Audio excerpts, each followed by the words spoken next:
I'm on the road here for a bit, and I thought I would take a few minutes to talk about the new Richard Linklater movie, Hitman.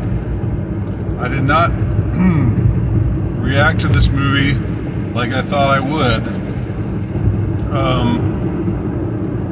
and I'm going to propose a couple of scenarios for this movie, for what Richard Linklater might possibly be up to with the making of this movie.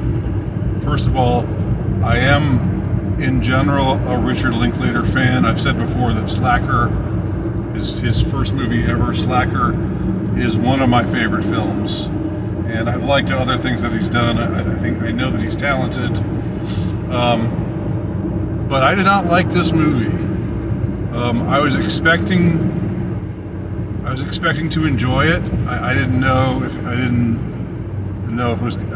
was going to be maybe lesser Linklater, where it's not really about anything per se, but still enjoyable and still done in this kind of free flowing, like independent, like having something of the spirit of independent cinema while being more mainstream, obviously, in budget and so forth. But this movie really, really bothered me in a moral way. And it's interesting because after I reviewed, I had my very positive review by the light. I saw the TV Glow, where I said, in spite of my trepidation about the director's chosen ideology, gender ideology, or what have you, that I thought it was a great movie. And I don't know if I said I thought it was great, but it was close to great, and that I didn't think it was a movie that was immoral or that asked you to. I also didn't think it was an ideological movie in any way. And then Scott Terry, one of my faithful viewers and erstwhile commenters, asked me something like, "What about if you can't criticize ideologies? Then isn't art? Is art just irrelevant to morality?" And I answered him that no, I don't think art is irrelevant to morality, and I think there can be immoral art that's done well, but it's still immoral. And if it is immoral art, that lessens it, that cheapens it, in my view. So Hitman, if you see it, if you read it straight, and it's a movie that asks the viewer to pretty much see it, read it straight. It's not a movie that seems to be made with this,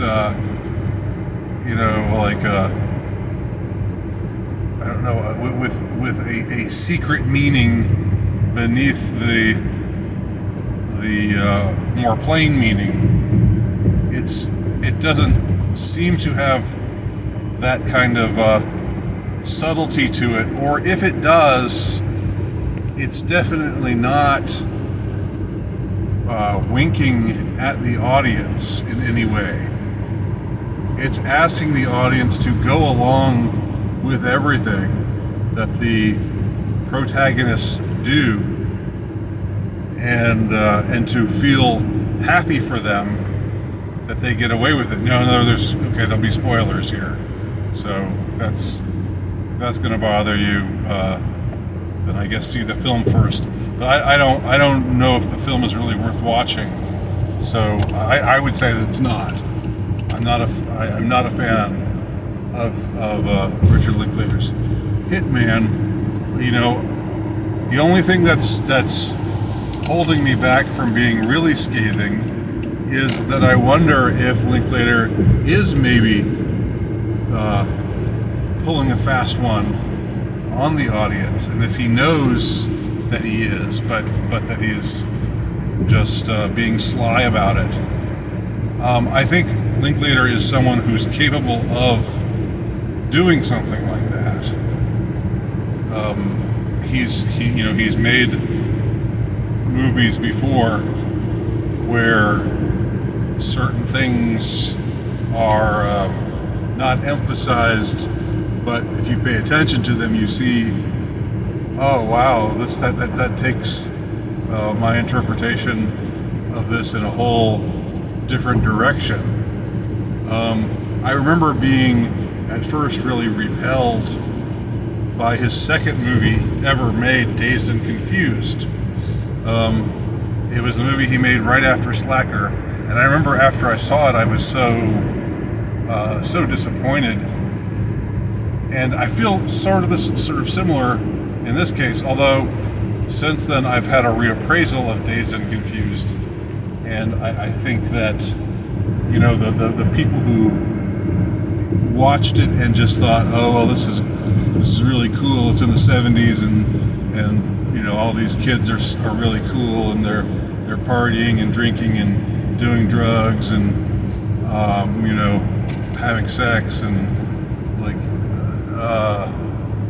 and so forth. I don't know if anybody actually has sex in the movie. I should add, but they're basically hedonistic kids, and the movie doesn't seem to be critiquing that. There's a scene where they're off in that movie, in Dazed and Confused. There's a scene where these kids are driving around a neighborhood just with a baseball bat knocking down mailboxes, and then somebody sees him, and he's like this gun-toting, like Texan guy who comes out and shoots at them as they're driving away after they've knocked down his mailbox, and it was like I got the feeling that the movie was saying it's cool for these kids to knock down people's mailboxes, which is not. It's not cool. It's obnoxious, and it was almost sort of asking that you think that it's cool because the guy who comes running out is just like this caricature of a gun-toting. I think he's fat. He's just sort of a caricature. But anyway, I'm going off on a tangent, which is Dazed and Confused. I feel I've mellowed towards Dazed and Confused, but I think that part of my initial dislike of it was the fact that people watched it and just thought, oh, this is so cool. Drugs, yeah, it's the 70s and they're doing drugs and it's the youth subculture of the 70s and they're hedonistic and that's cool. But I think now in retrospect that kind of interpretation is rather limited, is missing out on a lot that's really there in the movie to be seen. Now with Hitman, I've got to say I don't know if there's a lot there going on that I just didn't notice. Okay, so once you have the premise of Hitman, as we get to the 9:20 mark, the video really begins at 9:20. I'll try to put that timestamp below. So those of you who want to just skip through my irrelevancies, you can just go to the beginning of me talking about the movie. Hitman is about a guy who's a college professor, and he just kind of lives a nondescript life. He's divorced. We see him go home. He teaches his class. He seems to enjoy teaching his class, but then he goes home and has a TV dinner, and there's no sign of him having an exciting social life or anything like that. But he because he's a tech oriented guy, he also works part-time for the Houston Police Department in their sting operation, where they try to nab people who are seeking out a hitman to kill somebody that they want to have killed. And it's just happened that the guy who was the undercover agent was taken off or suspended with pay because he had engaged in some questionable behavior. So they need a new undercover guy pretending to be a hitman, and that's the hero of the movie. So he gets promoted to the spot. He doesn't want to do it at first. He thinks he's not going to be any good at it, but he gets pushed into doing it, which is kind of strange in a way. But I guess it's based partly on a true story, so maybe it really happened. So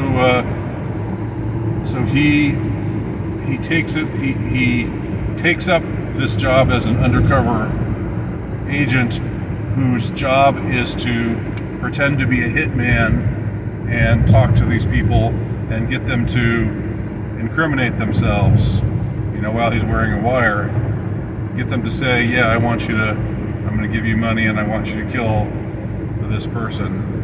And then afterwards, those people, get arrested.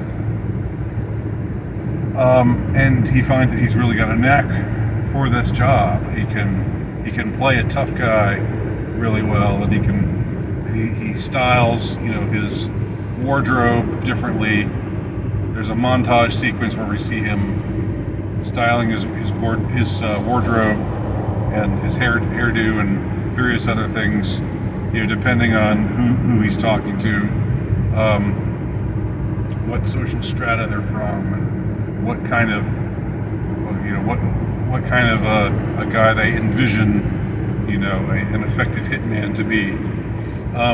So he proves to be really good at this job, where he's filling in for this guy who was suspended, but later wants his job back. Anyway, so it looks like it's sort of, I would say that for the first hour or so, 45 minutes or so, it's mildly entertaining. It's kind of funny.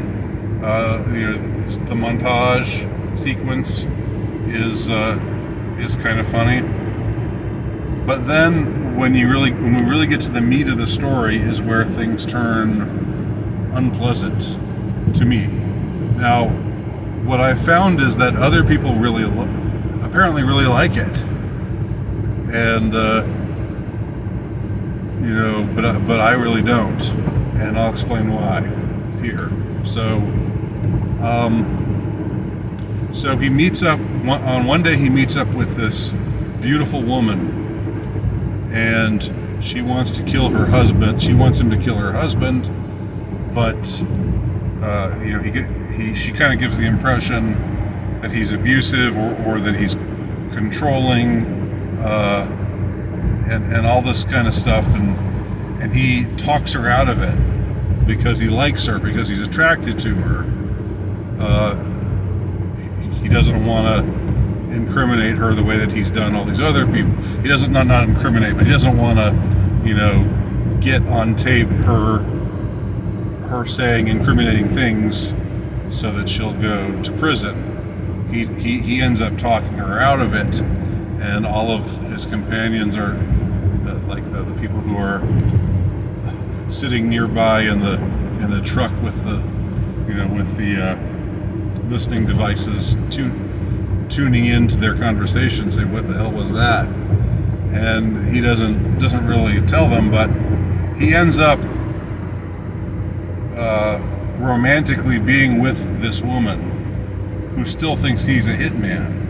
and he pretends to be a hitman while he's with her, and they have this torrid sexual relationship, and there's and we see him transforming and kind of becoming more of an alpha stud, dressing better and having more confidence, and one of the female students says to the other, "When did our professor become hot?" At a later time in the movie, but so he's transforming into this role as into the role that he embraced as the hitman. Now, all that's possibly really interesting. Everything that's about an undercover, working undercover. How much does your undercover life become you? Think of movies like Donnie Brasco or The Departed, which are good movies, both of them, and there are probably some others that I'm not thinking of right now. Or Reservoir Dogs, another one about an undercover cop working among criminals, and how that puts you into very morally gray territory sometimes.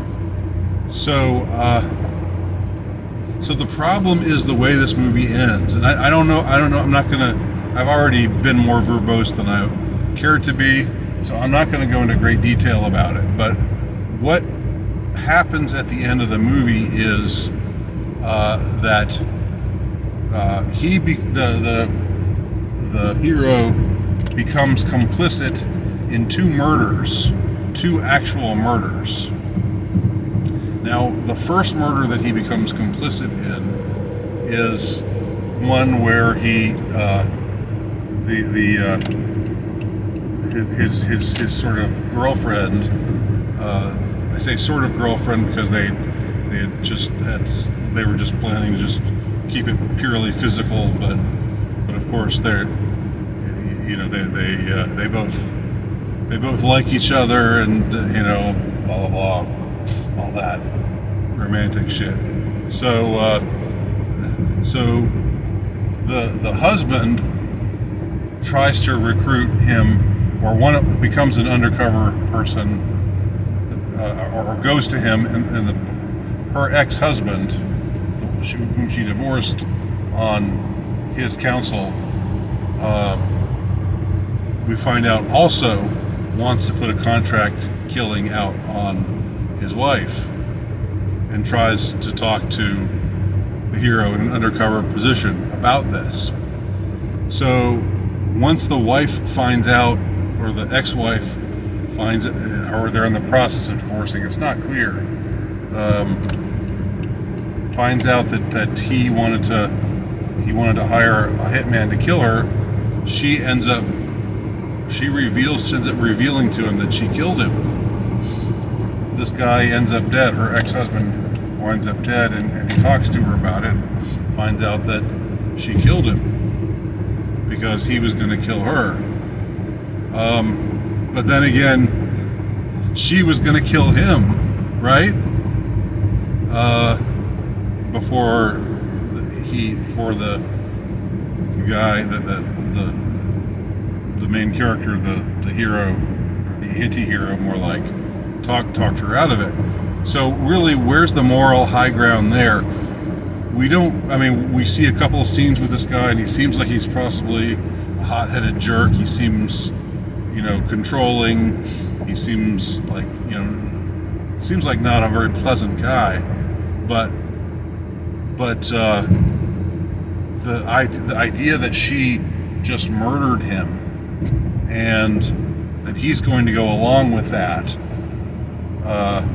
because he's in love with her, that immediately takes us into some very unseemly territory. And it would be okay if the movie was making us aware. It was sort of like playing it like, this woman's she's a little crazy. She's crazy hot and crazy sexy. So it makes sense that she would also just be crazy. and capable of murder. And so if this became a sort of film noir, if it took on that kind of tone, and the guy, consciously decided to throw away his morality, his moral sense, because and willingly and willfully corrupted himself, and we saw the consequences of that in some way, or if it looked like the movie was aware of those consequences. But the problem is that the tone of the movie never changes. It's always just breezy, and we're still supposed to think everything's just kind of lighthearted and comedic. And this is not lighthearted. This is not comedic at all. And it gets even worse because I'm not going to go into any great detail about this. Like I said, I'm already overly verbose here. But he winds up not just being complicit in another murder, but he ends up actually taking part in that murder. So, and again, the person that they murder together is not a nice guy. He's a very flawed human being, and he's an antagonist in the movie. But there's nothing about this character that they kill that makes him deserving of a fate like this. I was genuinely shocked when it happened. I thought it was going to be like, oh well, they'll get this other guy will get his comeuppance in some way, but he'll still be alive. When they actually murder him and get away with it, and then they kind of they live happily ever after, and we're supposed to feel happy for them because now they're married and they have a child and they're living a happy family life together. In the end, it just doesn't sit right at all with me. It shouldn't sit right with anyone.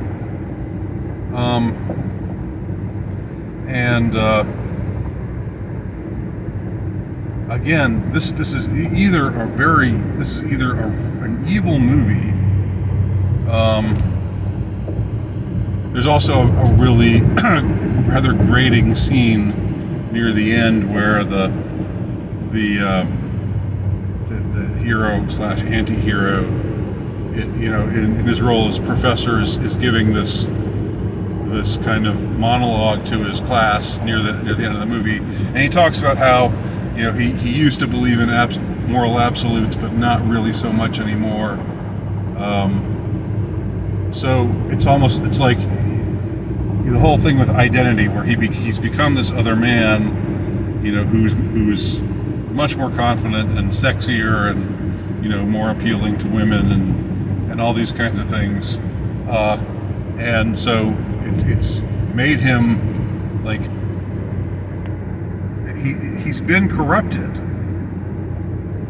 He's lost his moral sense, and there should be an awareness in the tone of the movie that has happened, but there is no awareness in the tone of the movie that has happened. And my impression is, my thinking is, people will watch this movie and they'll just think, oh, ha ha ha, they killed those two jerks and got away with it, and isn't that cool? And he learned to be confident, and she's really hot, and they're having a lot of hot sex, and now they're married and they have a kid and they're living happily ever after. It just really didn't sit well with me at all. And my only thought is, the only thing I kind of wondered about was, because I know Linklater is capable of subtlety, I'm wondering if he set out to seduce the audience, to make the audience just go along with all of these bad things that the lead characters were doing, because they were sexy and they had good chemistry and so forth, and we like to see them together. And if maybe so maybe the secret is that Linklater knew all along what he was doing, that he was actually making this evil movie. But if that's the case, that has its own downside. Like if you set out to make a movie which seduces people into thinking that these people are righteous, and they've committed 2 murders, and that's okay. But secretly you're thinking, ha ha ha, I fooled them all. I pulled the wool over their eyes. They ought to be condemning these actions, but they aren't, because because I've successfully seduced them into liking these characters. I still think that's something that I can't approve of. And I say this, really sort of with a heavy heart, because, as I said, Richard Linklater is, I think, a really talented filmmaker, and he's made some really good movies, and among them is Slacker, which is one of my favorite movies ever. So, but unfortunately, The Hitman, I don't know if I don't know, I haven't heard anybody else say these kinds of things about it, but it really is an evil movie, ultimately, at its core.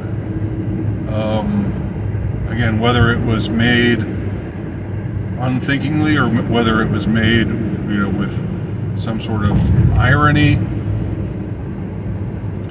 it doesn't sit well with me at all. So, interested what anybody else has to say about it. Thanks for watching.